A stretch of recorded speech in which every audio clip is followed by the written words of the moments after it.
Hi, this is Jacob Mays from the Dissertation Writing Workshop, and today we're going to cover the problem statement section in the introduction chapter, chapter 1. All right, so first we're going to cover the problem statement overall, including a review of all the paragraphs and what we need to write for each of the paragraphs. And then we're going to focus on writing each paragraph separately. Because again, in the dissertation writing workshop, we focus on finishing the dissertation one paragraph at a time. All right. So the purpose of the problem statement is threefold. So first, we state the research problem. And we state the research problem in the form of, it is not known if or to what extent, blah, blah, blah, blah, blah. Second, we summarize the evidence of consensus that the problem is current, relevant, and significant to your discipline. All right. And then third, we identify a meaningful gap in the current research literature. All right.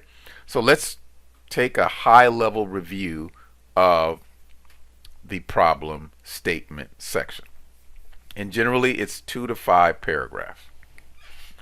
So in the first paragraph, we're going to state the research problem. The objective of the first paragraph is to, one, state the research problem, and then state why we believe the research problem is not known, and we provide literature-based evidence for this argument.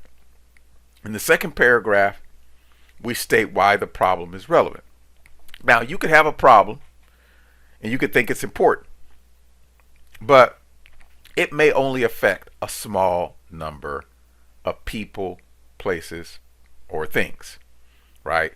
So if it's too small, then it's not relevant. So here in this paragraph, we're going to discuss the size, reach, breadth, or magnitude of the problem, because that is going to bolster the argument of relevancy. All right. Third paragraph, we're going to state why the problem is current. We're going to report on the literature that supports the argument that this is a current problem. All right. Now, when I say current, it needs to be within the last 5 years. That's what we are determining as current. All right, we are determining current as within the past 5 years. Now, paragraph 4, we're going to state why the problem is significant. Now, when we say significant, because again, we talked about relevancy, right? Reach, size, current, right? Is it a modern problem? And then significance. Here, when we talk about significance, we're talking about impact. Like, what is the impact of the problem on society, in corporations, in healthcare, whatever it is? Why is it significant? What is the impact that this problem is having in a specific area? And then in the 5th paragraph, we're going to state what the gap in the literature is, and we're going to provide evidence that supports the gap in the literature. Okay, so that is an overview of the 5 paragraphs that we're going to write. So now what we're going to do is we're actually going to focus on the first paragraph and then move sequentially through all the paragraphs.